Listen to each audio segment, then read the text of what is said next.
process and we upload it in the Blackboard.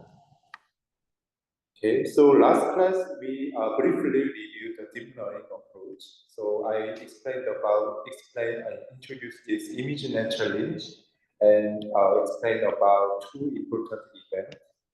2012, the deep learning architecture called AlexNet was proposed and achieved the best performance in ImageNet challenge. And in the year of 2015, the ResNet comes and it surpasses the human performance in image classification. And I also explained the reason why the deep learning works better than the classical machine learning algorithm. There's actually two reasons there are. So first is it can optimally learn the representation, which is the feature vector, in the end-to-end manner. And also the deep architecture, it can well represent the non-linearity between the input and output. And also the real-world data, they involve the non-linearity, so that's the reason why deep learning works better than machine learning algorithm, the shallow learning algorithm for the real-world data. And also I explained that deep learning layers, I mean, when given any tasks, there are input and output, okay? And we have to somehow learn some layers, which is deep, whose parameters are initially randomly initialized. So we have to make them work for our tasks. And we actually have to update the initially randomly initialized parameters to more meaningful parameters. Okay? That's actually the process we call as the learning process or the training process. Okay? And CNN is the deep learning architecture that mainly involves the convolution operation. Okay? And this convolution is actually the operation which is frequently used in processing the images. So, I mean, you have heard about the filtering operation when you use the Photoshop. So, when you use the Photoshop application, when you edit the photograph taken, then you may use the Photoshop and you can apply some of the filter operation like the blurring or sharpening or other filter. That kind of filtering operation is same as applying some of the convolution color on the images. So this may be dealt with some of the signal processing classes if you are electrical engineering student in the undergraduate field, then you may learn about this. But don't worry if you don't know about this. Anyways, this convolution operation is actually the same as the filtering operation you use in the Photoshop application. So when you apply some convolutional colors on the images, then your images are transformed depending on the characteristic of that filter color. Okay. So anyway, this convolution operation is frequently used in the image processing because it is a useful tool to transform the characteristics of the images. Okay. And another important characteristic of this convolution is differentiable. Differentiable means here, what the differentiable means is that your output, given a certain layer, its output is differentiable with respect to its input, and also its output is differentiable with respect to their parameters. Then we call it as the differentiable layers. If you constitute some of the layers with the convolution operation, that layers are differentiable. So we can actually make the convolution as the main operation to build up the deep architecture, and that is actually the CNN architecture. Okay, but we don't know this convolution operation is actually the best optimal operation to map this input to the output. Okay, we cannot. There is any proof yet actually that saying that this convolution operation is the best operation that can map from input to the output. And actually, there are many counter examples for this. So, for example, transformer architecture, their main operation is the attention mechanism rather than the convolution operation. So, this transformer is nowadays showing better performance than CNN. So that is also a counter example saying that this convolution is not the best operation to map the images to the output, right? So yeah, like that. So anyways, at the year of 2012 and to 2000 early 20s, people are use this convolution operation as their main operation because it works best among the operations they are knowing. Okay, so that's the thing. We don't have any proof that convolution is best operation, but we are using that because it performs best among the operations we are knowing. Anyways, because I mean, we can learn any differentiable layers between input and output if they are I mean, we can learn any differentiable layers, their parameters. Okay? So, and also at the same time, this convolution operation is frequently used when processing the images. And actually here, the input that we want to process is the images. So that inspires the computer vision researchers to use the convolution operation as the main operation to build the deep architecture. Okay? That's why the CNN appeared. And I also explained about the importance of the differentiability. Okay? So when constituting the deep architecture, the individual layers have to be defined with these three rules. The forward rule, which means how to process the input to make the output Y. Okay, that is called the forward rule. And it looks like the functions we are usually using the mathematics. And we have to define two the rules for the differentiability.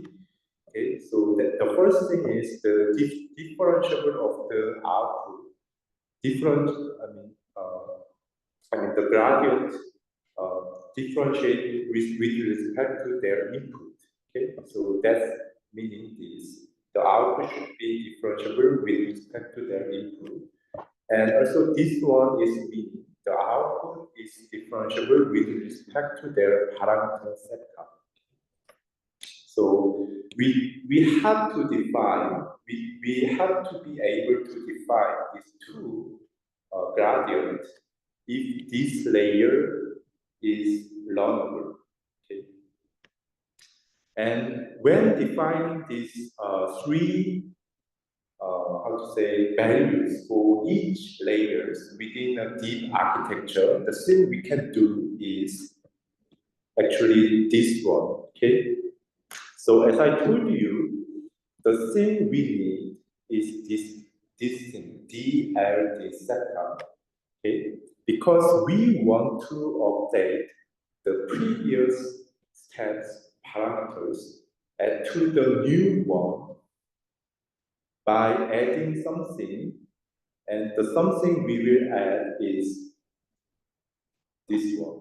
Okay, so this is some small scalar value, for example, this kind of small scalar value, and this is actually the direction that can minimize the loss error. Okay, but I mean, DL, this setup it originally means actually the direction that can maximize L. Okay, direction of sector that can maximize L. That is actually this gradient. So that's why we are actually multiplying minus sign here. So this is actually the rule for updating our parameters, which was initially randomly initialized. Okay, and by applying this repeatedly, we can make our deep architectures smarter than before. Okay. Okay. And also, I also explained that this loose L is what this loose L is meaning. This is the meaning. This is the value meaning. I mean, the distance between ground truth and our prediction. Okay. And if our architecture is predicting correctly, then it should be same as our ground truth. So ideally, this L should be 0. Okay. So to minimize this error, we will update our parameter, and actually, this is the optimal direction that can minimize those errors. That's why we want to calculate this. And if other, how to say, all the layers within these deep architectures, they have these two values, then by the chain rule,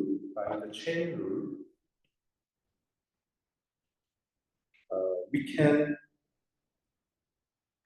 find DL dissector for all the layers parameters. So that's why we are securing these two values for each layer. Okay. And actually, this is the gradient descent rule. Okay. Gradient descent rule we are using to update our parameters. Okay. And epsilon, this is small parameters that gives some actually the magnitude to update. This is direction and this is magnitude. And we indeed update parameters using this formula. Okay. And I will also introduce how actually we use the chain rule to calculate the, I mean, and as I told you already that DL over, for example, the parameters here is we will call it as sector 1, and if layer H, if it has parameter sector 2, then we need to calculate this all of this sector, DLD sector 1 and DLD sector 2 to update all the parameters within this deep architecture. Okay, and I will show you how it could be happen in deep architectures using the chain rule here. Okay, so for example here. Let's say this is the final output of deep architecture, and this is the initial input of the deep architecture. We can call this as the deep architecture because it has more than one layer. Okay? So the output f, we can write it as x plus y multiplied by z. Okay, so x and y are added first, and this is the intermediate result of that, and multiplied by z to make f.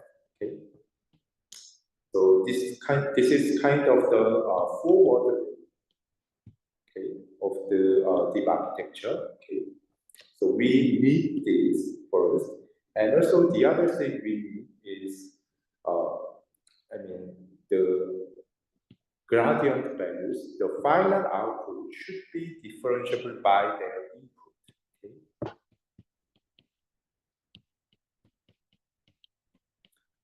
Easy. So I will show you how we can calculate this. I mean, inside this deep architecture using the chain rule. Okay. So I will rewrite that in here. Okay, x plus y multiplied by z. So for doing that, we will first calculate, say,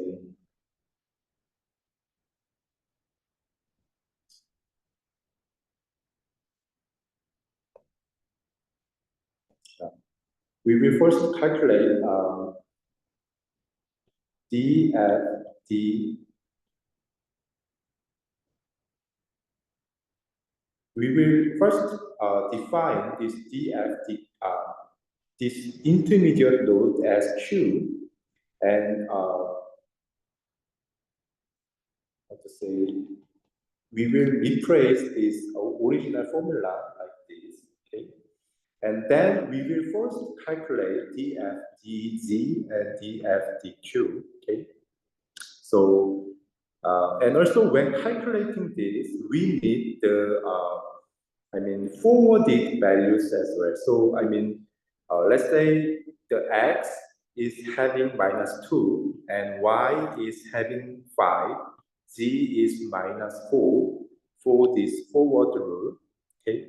Actually, you can interpret this as actually the data which is inserted in this deep architecture.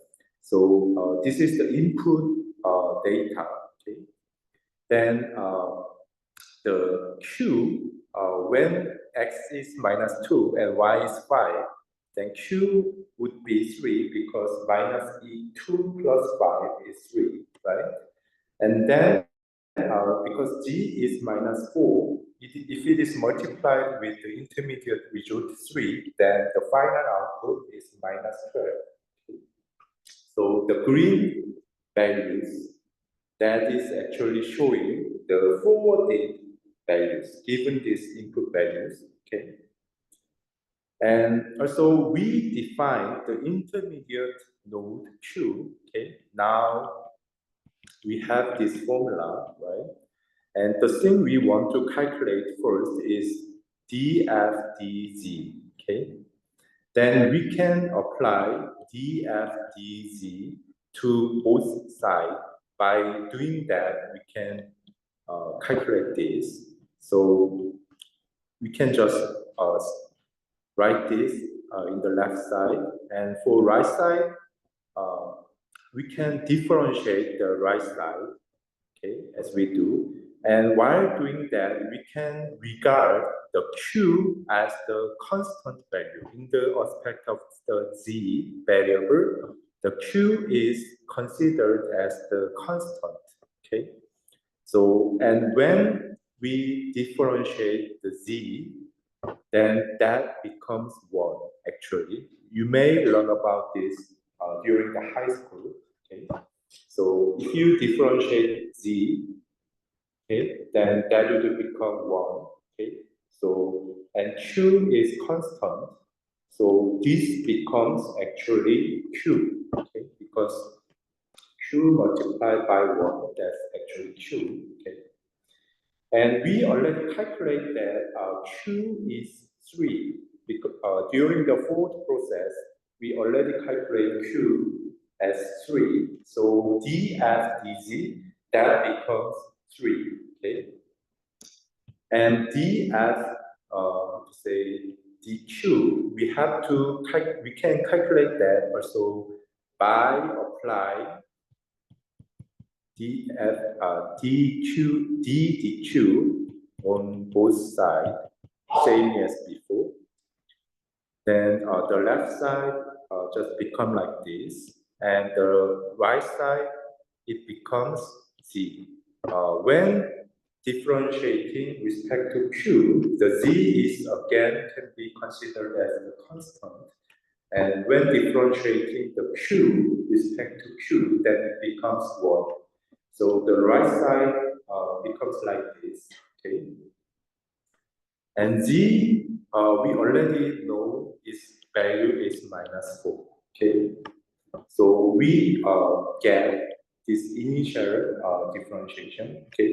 So DFDZ, we already get that, but we have to calculate DFDX and DFDY, and we just calculate some intermediate gradient for calculating these values. So we need more steps.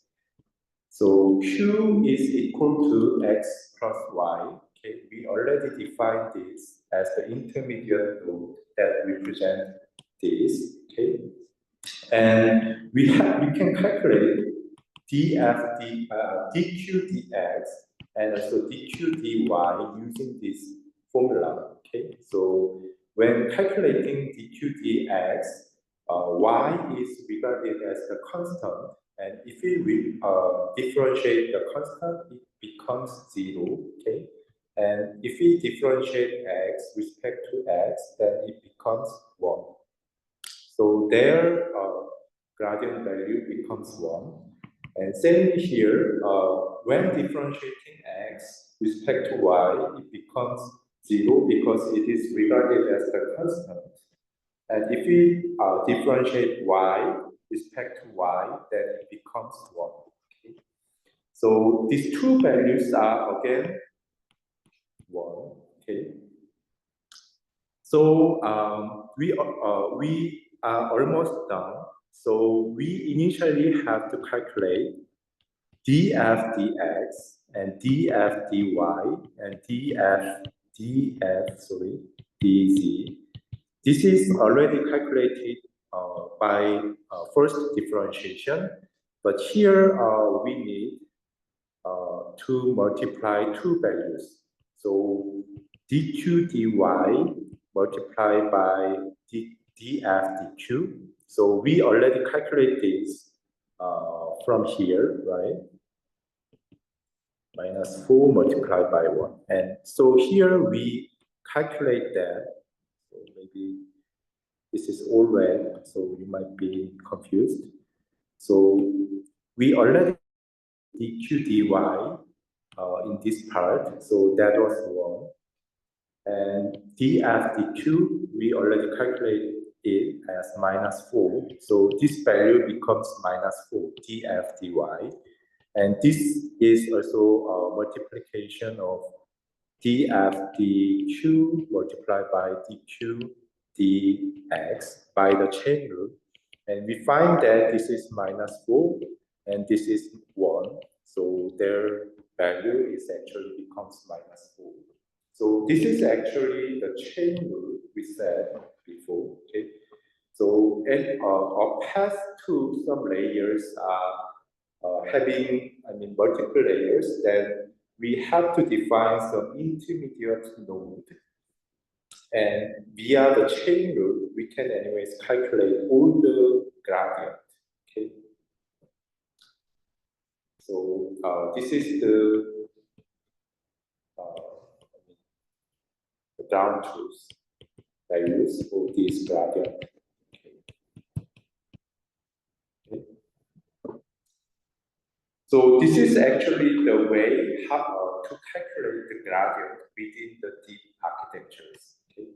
Via the chain rule, if in individual layers, for individual layers, if we can calculate their gradient, then overall layers, we can calculate their gradient via the chain rule. Okay. So this is also important thing. Okay. So so far I explained to you why this differentiability is important when constituting the deep architecture.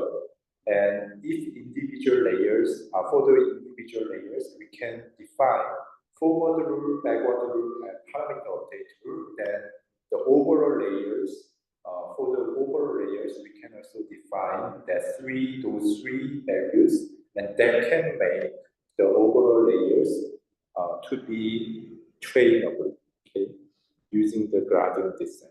So everyone follow this. Is it easy or difficult? Any questions till now? Okay. So actually, this part I frequently raise quiz. Okay. So quiz one is related to this actually. So I strongly recommend you to practice this by your hand, calculate, practice calculating these things, okay? Because this will be in quiz one, okay? But not exactly same, but we will make this more complex and raise the one of the problem in quiz one. So practice this, okay?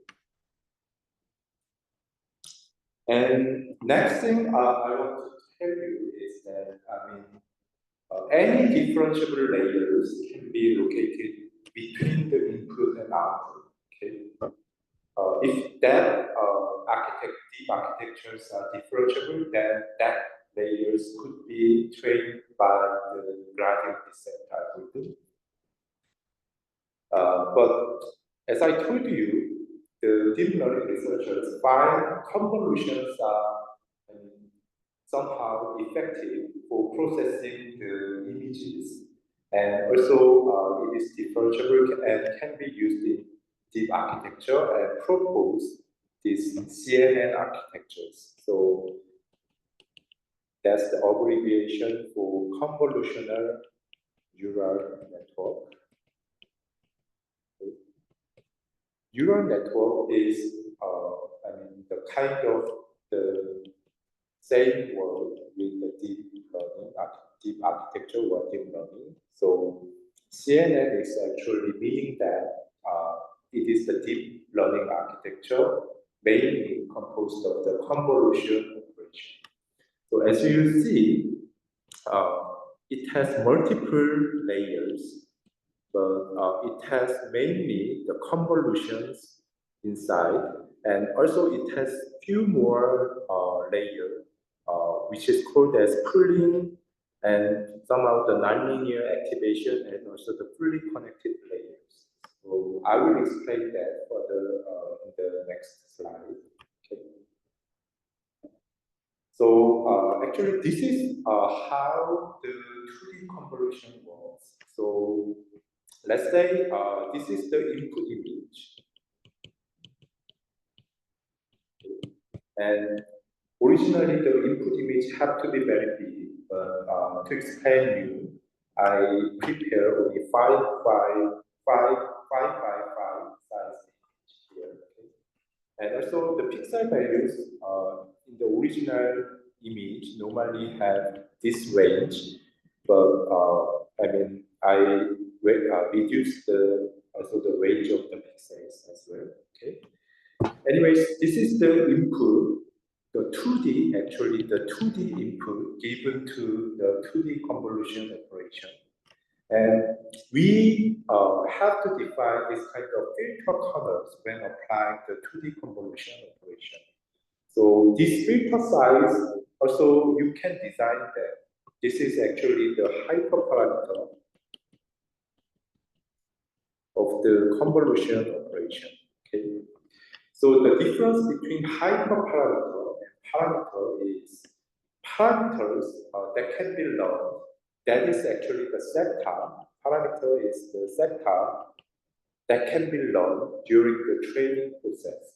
Okay? Using the gradient descent, as I told you, the parameter sector is initially randomly initialized, and it is further trained for the tasks. During the training process, okay, that's the parameters. But hyperparameter, that is the thing you have to design before actually learning the parameters. So you, by yourself, you have to design the filter kernel size. Okay, that's actually the hyperparameters. The parameters here is the filter coefficients. These kind of coefficients are updated. Those are actually parameter sector for this convolution operation, and they are updated during the training process. Okay. So, this is very intuitive because depending on how you define these filter kernel coefficients, the image characteristics are becoming different, okay, when transformed by this filter kernel. Okay. But I will show you how the images are transformed in the output space first. So the convolution operation is operating like this. So this is the input image, and the filter corner that is applied to the left top positions of the images, and they are actually multiplied pixel-wisely, element-wisely, they are multiplied. So this one is multiplied with 0, one is multiplied with 0, this is multiplied with this, and this is multiplied with this, and so on. So element-wisely, the same locational pixels are multiplied each other, and they are summed to get the pixel value, and this becomes the first output pixels. Okay, this is becomes the left topmost output pixel values. And then the thing you have to do is slightly slide the filter corner right, and then do the same thing, and that becomes the right pixels of this pixel. Okay, and you slide the windows again to the right, and do the same, and get the third output pixels. And if you reach the rightmost pixels here, then the thing you can do is apply filter corner again here, right? Okay, and that output located here. Okay, so you do this. This kind of manner, you do this and make the output pixels. Okay, actually, this is the convolution operation. And as I told you, for example, image blurring in Photoshop, so when you apply the image blur filter to this kind of images, this is slightly blurred, okay? And what exactly happened during the image blurring filtering process in the Photoshop is they apply this kind of filter color for these images. So they apply this filter color by the sliding manner, window manner, like this, right? Then the thing happened here is to generate some pixels here, the 3 by 3 patched pixels are summed when calculating the output pixels here. This for calculating the output pixels here, the surrounding window size same as this filter column, for example, 3 by 3, had to be considered together, and they are summed to get this value. Okay, that's why they looks like blur. Okay. And if you change these filter corner coefficients, then it becomes, the transformed image, the characteristics becomes different. Okay. And also, if you widen the filter corner size, for example, here we are using 3 by 3 filter corner, but if you widen this like 10 by 10, then the effect of blurring, it becomes more serious. Okay. So, for example, you can anyways control how to transform the images depending on the convolution corners. Okay. So you have to understand that. Okay. And also, you have to also have to understand that, but when you naively apply this convolution operation on the original image size was 5 by 5. Okay. But the thing is, the output size is becoming smaller actually. Okay. If you use filter corner whose size is more than 1 by 1, if you use filter corner size which is larger than 3, then it even further reduce the output picture size. Okay. So you have to design, uh, I mean, filter corner size. You have to set actually filter corner size, which is the hyperparameter, to think about the output feature size. Okay. So there's actually one way to tune the output feature, I mean, their dimensions. There are several methods for that. So one is the zero padding. Okay. I mean, if you these blue boxes are meaning just 0 pixels. If you I mean have these zero paddings around the original image, then if you apply the same filter color, then one output pixels are further generated by regarding these pixels as zero and multiplying this zero with this with this. So anyway, same way as before, you can apply the element-wise multiplication to generate these output pixels. And when by doing that, you can now get enlarged output pixel maps. Okay. So when designing the dimensions of the deep architectures, you can use this kind of techniques. Actually, this is the to secure the original images size. You need this number of zero paddings. So this is the zero padding number. So for example, K is the filter corner size. So if your filter corner is their size is 5, then you need 2 zero padding to secure original image dimension. Okay, so indeed the original image size was 5 by 5 here, and you apply 2 zero padding around the original image. And if you try calculating that to secure the original dimension size, you can realize that you need 2 zero paddings. Okay? So you need this kind of mathematics to design the input and output sizes. And also, important hyperparameters in convolution is trie. Okay?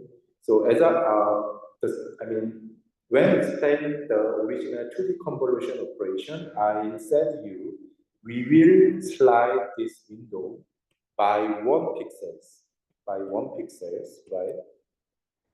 And the output pixels are generated by applying this, this one offset. Okay, but this try is meaning that you can adjust the amount of sliding offsets. Okay? So if you set this slide as 2, then now the sliding window then moves by 2 pixels. Okay, like this. Now it is moving by 2 pixels. Then, I mean, originally, if you use the slide 1, then there should be, how to say, the 6 pixel output pixels have to be generated. But because you move 3 times only by increasing the offsets of sliding, so you only get 3 output pixels in the width. Okay.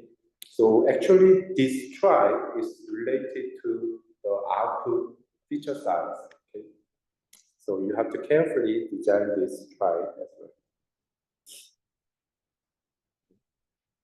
So this try and zero padding, that's the techniques that can adjust the output feature size. And this is actually the hyperparameters.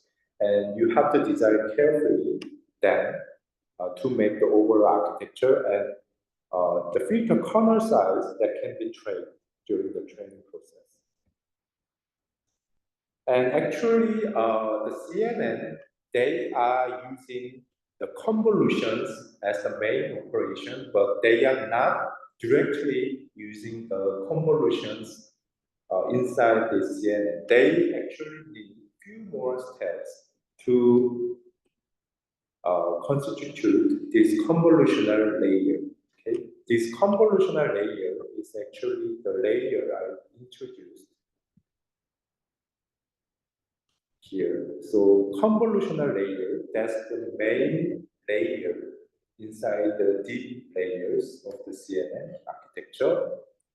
Their main, how to say, operation is the 2D convolution, but that's not actually same as 2D convolution. So I will explain that. So this is denoting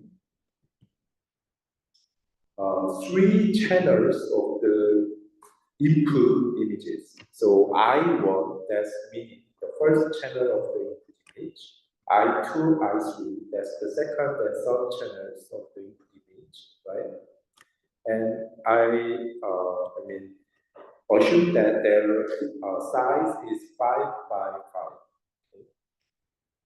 And this F11 is meaning the filter color that maps the first F1 I means that is the filter color that maps first input channel to first output channel. And this F21 is the filter color that maps second input channel to first output channel. And F31, that's the the filter color that maps third input channel to first output channel. Anyways, if you apply different filter color, we need this number of filter colors. When constituting this convolutional layer. Anyways, you have to have different filter colors, and that is actually applied to each input channels. And then we can get 3 output channels, okay? And then next, what we do is we actually add them. And that becomes the first output channel. Okay. And next, we also need these 3 more filter colors. And this F12 means it maps first input channel to second output channel. And this F22 is meaning that it is the filter color applied to second input channel and output second output channel. And this is the filter color that is applied to third input channel and output the second output channel.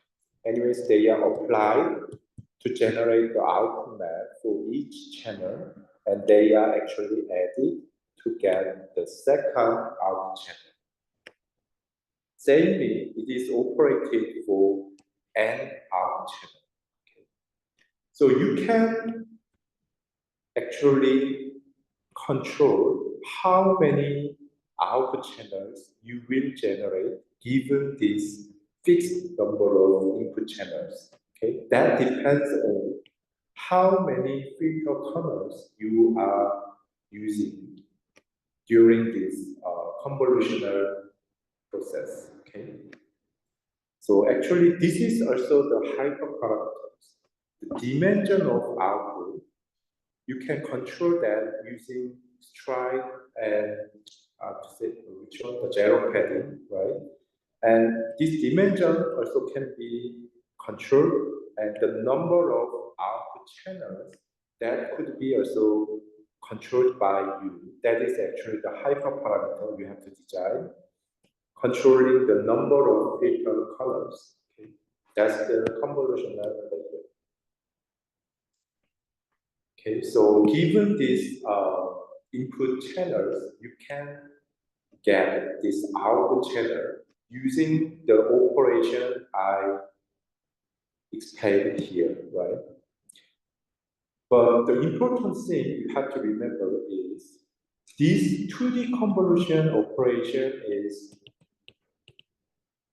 differentiable because every operation here is composed of multiplication and addition operation, right?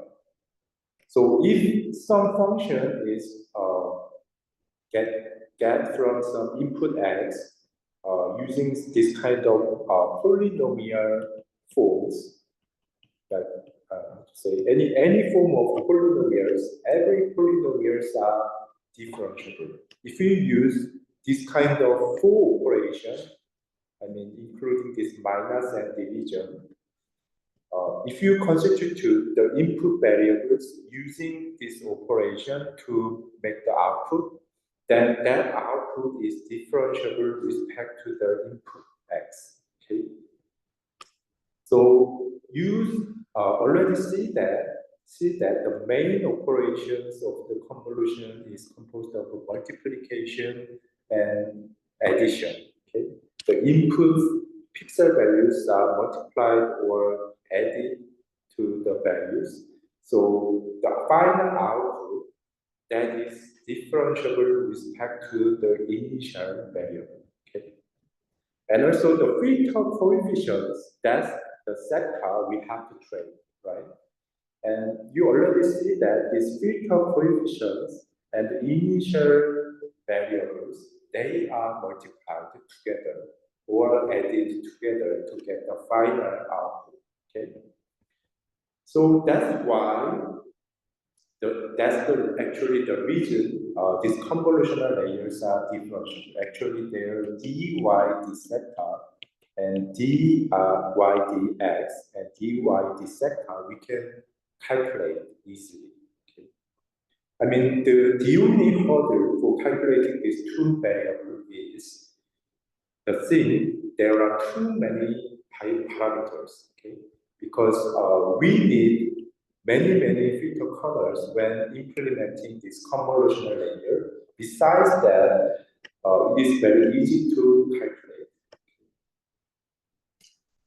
And the other important operation within deep convolutional neural network is the pooling operation. Okay, so this pooling is actually, the objective of pooling is actually reducing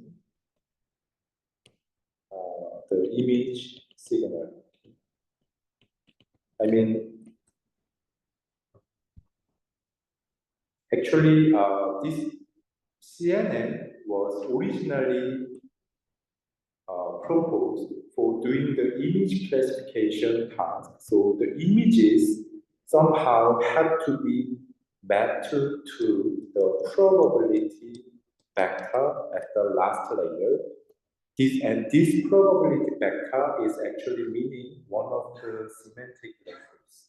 Okay, so let's say in ImageNet there are 1,000 classes, and this probability vector is actually 1,000 dimensional vector that denotes the probability for each semantic classes, and you will choose one semantic class that has the maximum probability. Okay. So, anyways, the CNN is actually designed to, how to say, map 2D image signal to one-dimensional probability vector. So somehow the architectures are designed to tend to reduce the 2D image size. Okay, and that actually the pooling operation is also involved during the CNN architecture. So pooling is actually the method that can effectively reduce the 2D image signals.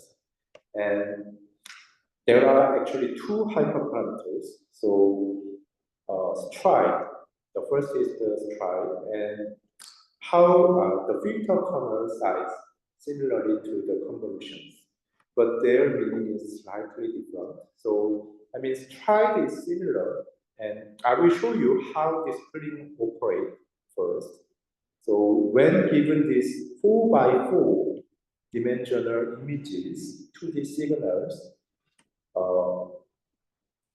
when you use 2x2 kernel size and try 2, then what happens is you will choose one value among these 4 values because this is the 2 by 2 size window.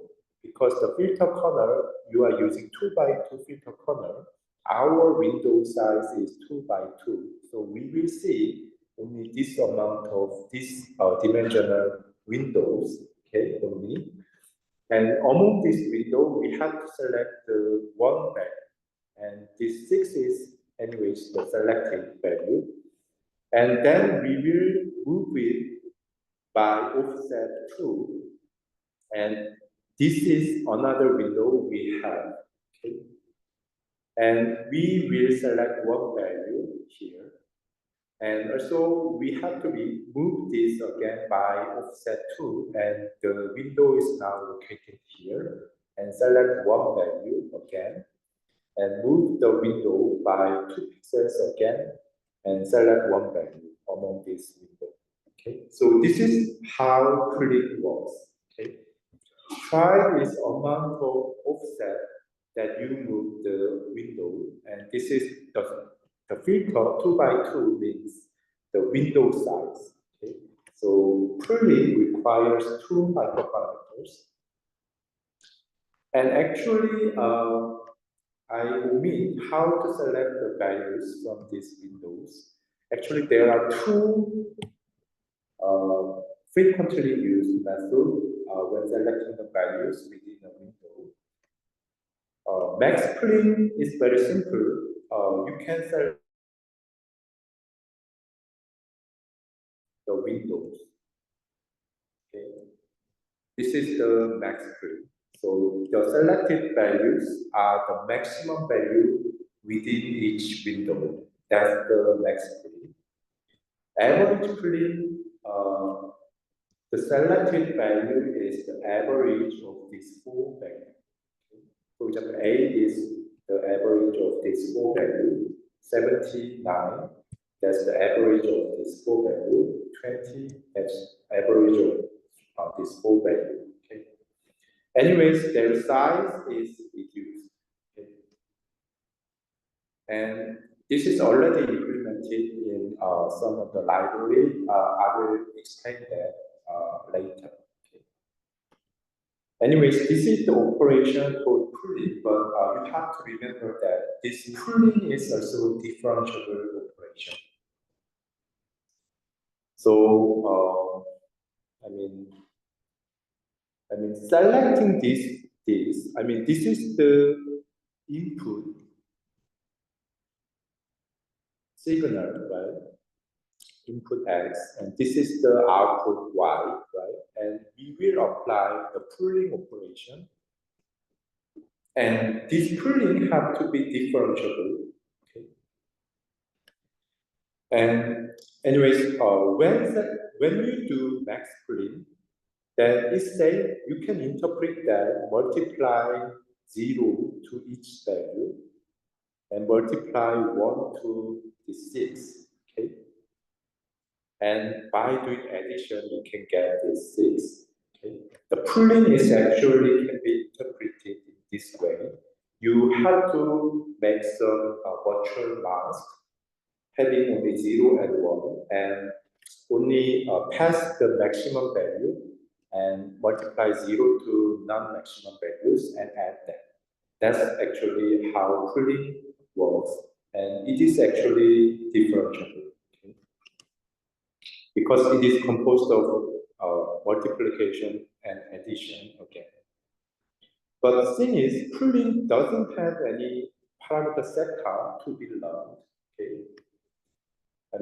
For layers, which is not having any parameters, I already said to you, these 2 gradients have to be defined, but for some layers which does not have parameter sector, we don't have to care about this dy sector. It can only propagate signals from later layers to former layers using this signal. So, pooling only can define this one gradient, And that could be defined in this way. By interpreting pooling as this kind of virtual mask, you can you can implement it to be differentiable, and this pooling is also can be used during the deep architecture. And another thing is the activation. The last thing is the activation layer. Okay. So this is some of the functions. Okay. How to say? Giving some non-linearity for the deep architectures. So maybe I will explain this again later when learning the PyTorch. Okay, but I will briefly introduce this. So I already said you this non-linearity is important characteristic of the deep architecture. Shallow architecture, they cannot effectively represent this non-linearity. Okay. So to represent some of the non-linearity, each layer have to have some non-linear mapping, which means this is the linear mapping. The input x is mapped to the output y with some straight line, which means ax plus b function. This type of function is used between the x and y, then we call it as the linear mapping.